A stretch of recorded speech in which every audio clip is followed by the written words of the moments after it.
Hello friends, आज हम लोग अपने बरगद के बोनसाई पेड़ में एयर लेयरिंग करेंगे।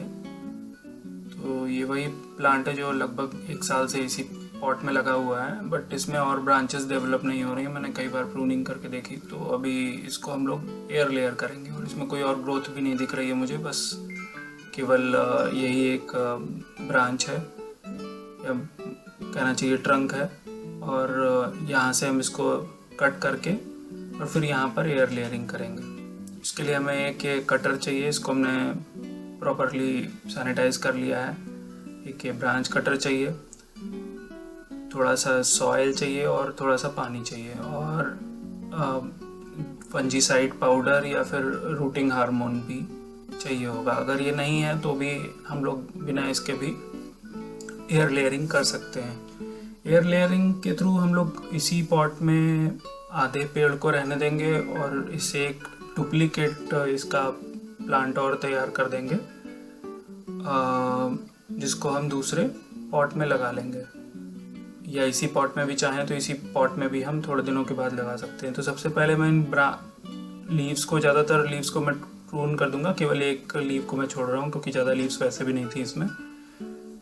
तो अभी एयर लेयरिंग में क्या है कि मैं इस जो ट्रंक है इसको चारों तरफ से इस कटर के थ्रू गोल गोल 1 इंच का हिस्सा, जो ऊपरी तना का जो छिलका है उसको उतार दूंगा, और उतारने के बाद उसको हल्का सा खुरच दूंगा उस पूरे पोर्शन को। तो अभी ये इस तने का ऊपरी हिस्से को, केवल जो उसमें छाल होती है, जिसको हिंदी में छाल बोलते हैं और इंग्लिश में बार्क बोलते हैं, उसको रिमूव कर देंगे। और रिमूव करने के बाद फिर हम जो उसका इंटरनल पार्ट है उसको भी हल्का सा खुरच देंगे इसी कटर के थ्रू।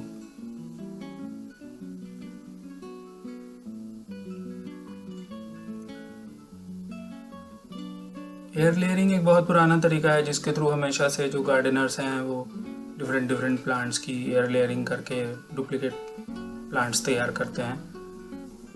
तो मैंने एक बार एडेनियम का करा था ऑलरेडी, उसका प्लांट अभी भी वो बहुत अच्छा प्लांट चल रहा है। अभी मैंने कट करके उसको खुरच भी दिया है, और खुरचने के बाद अब मैं इसमें फंजीसाइड पाउडर लगा रहा हूँ। अगर आपके पास फंजीसाइड पाउडर नहीं है तो आप कम्प्लीटली इस पार्ट को स्किप कर सकते हैं, आप डायरेक्टली इसके नेक्स्ट पार्ट पे जा सकते हैं। फंजीसाइड पाउडर लगाने का केवल एक पर्पज़ होता है कि कोई फंगस ना लगे प्राइमरीली, लेकिन ये सब प्लांट्स जो होते हैं बहुत हार्डी प्लांट्स होते हैं, इनमें फंगस का इफेक्ट बहुत रेयरली ही पड़ता है। ये काफ़ी, मतलब 1 साल पुराना प्लांट हो गया, अच्छे से इसकी जड़ें इस पॉट में पकड़ी हुई हैं। तो ये अच्छे से आप देख सकते हैं कि जरा सा भी हिल नहीं रहा है नीचे से, मतलब रूट के पास से कहीं से भी हिलता हुआ प्लांट नहीं दिख रहा है, केवल ऊपर की जो ट्रंक है वही हिल रही है। अभी इसको हम लोग एक पॉली बैग से कवर करेंगे और उसमें बीच में सॉइल भर देंगे। तो अभी इसके लिए मुझे टेप की ज़रूरत है, तो या तो आपके पास जो टेप इसके लिए आता है, ग्राफ्टिंग टेप, उसको यूज़ करें, या फिर आप नॉर्मल सेलो टेप भी यूज़ कर सकते हैं। अगर नॉर्मल सेलो टेप भी नहीं है तो आप नॉर्मल रस्सी से भी बांध सकते हैं। तो अभी इसके लिए मैं एक सिलेंडर फॉर्मेट में एक तैयार कर लूँगा सेलो टेप के थ्रू, और ये इस तरह से मैंने तैयार कर लिया है। और उसके बाद अब मैं इसको बस ऐसे चिपका दूंगा इसमें सिलेंडर के फॉर्म में, जो कि इस ट्रंक के चारों तरफ एक सिलेंड्रिकल फॉर्म में बना लेगा। ये सारे 3 टेप के टुकड़े लगाएं, आप अपने हिसाब से लगा सकते हैं। अगर नहीं है आपके पास टेप तो दैट इज़ ऑल्सो ओके। आप मिट्टी को थोड़ा सा गीला करके, जो ग्राउंड अभी मैं जो पार्ट इसके बाद करूँगा, आप उसके बजाय अभी बाद में डालने के बजाय आप पहले ही उसको गीला करके उसका गोला टाइप का बना करके इसके चारों तरफ से बांध सकते हैं, और उसके ऊपर से पॉलीथीन को रस्सी से बांध सकते हैं। अभी मैं इसको एक कोनिकल शेप दे दूंगा। नीचे से ये एक सिलेंडर फॉर्म हो गया, और अब नीचे से मैं इसमें फिर से उसी टेप से लपेट दूंगा। तो अभी इसमें मिट्टी होल्ड करने के लिए मैं इसको अच्छे से टाइट करके बांध दूंगा। नीचे से टेप से ही मैं बांध रहा हूँ, आप चाहो तो रस्सी से भी बांध सकते हो। और फिर उसके बाद नेक्स्ट स्टेप यही है कि मैं इसमें जो मेरी गार्डन सॉइल है उसमें मैंने कोकोपीट भी मिलाया हुआ है और कुछ क्ले बॉल्स भी हैं। अगर वो सब नहीं है आपके पास तो आप नॉर्मल कोकोपीट के थ्रू भी काम कर सकते हैं। मैंने जब एडेनियम की लेयरिंग करी तो उसमें तो मैंने केवल कोकोपीट से किया था उसको। तो इस प्लांट में अब मैं इसमें ये गार्डन सॉइल ऐसे ही भर दूंगा। गार्डन सॉइल प्लस कोकोपीट है इसमें प्राइमरीली, और थोड़ा सा वर्मी कंपोस्ट भी डाला हुआ है। बेसिकली मेरे पास जो भी garden soil potting picture ready था मैं वही यूज़ कर ले रहा हूँ, मैं अलग से इसके लिए कुछ नहीं कर रहा हूँ। और इसको भरने के बाद आप चाहो तो गीला करके भी भर सकते हो। मैं भरने के बाद इसमें पानी डाल रहा हूँ।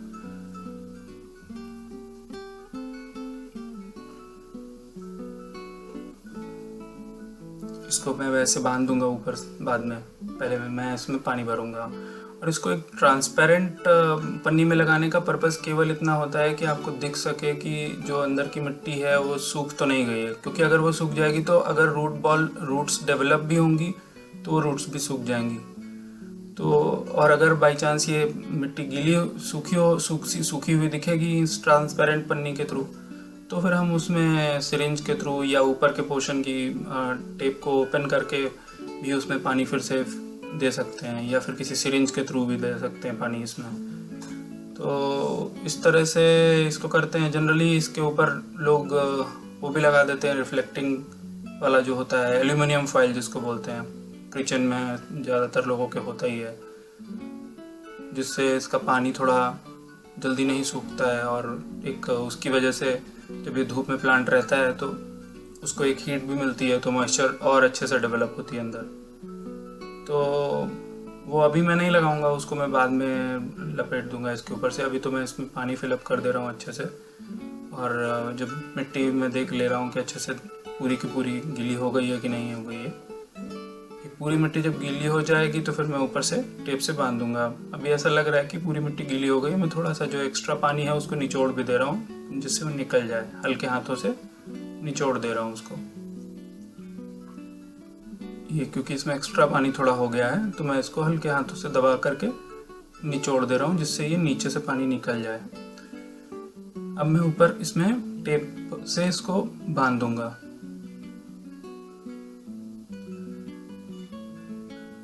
अमूमन 20 से 25 दिनों में मैक्सिमम इसमें जो जड़ें हैं वो निकल आनी चाहिए, रूट्स डेवलप हो जानी चाहिए। और उसके बाद फिर हम लोग इस प्लांट को रिपोर्ट कर सकते हैं। बहुत दिनों तक हमें इसको इसमें नहीं रखना है। जैसे ही रूट्स हमको डेवलप होती हुई दिखेंगी और ठीक ठाक लेवल पर रूट्स डेवलप हो जाएंगी, मेरा ये मानना है कि 20 से 25 दिन में बहुत अच्छे रूट्स डेवलप हो जाएंगी। तो अभी मार्च का बिल्कुल स्टार्टिंग हुआ है, आज 1 मार्च है। तो आई होप कि 15-20 मार्च तक यानी होली के आसपास इसमें अच्छे से रूट्स जो है डेवलप हो जानी चाहिए, तब मैं इसको रिपोर्ट कर दूंगा। क्योंकि बहुत ज़्यादा गर्मी में रिपोर्ट करने पे फिर प्लांट चलेगा नहीं, बहुत कम चांसेस होंगे उसके चलने के। तो अभी ये ऑलमोस्ट रेडी है। Thank you. अगर आपको ये वीडियो अच्छा लगा हो तो चैनल को लाइक, सब्सक्राइब और शेयर करिएगा वीडियो को। Thank you.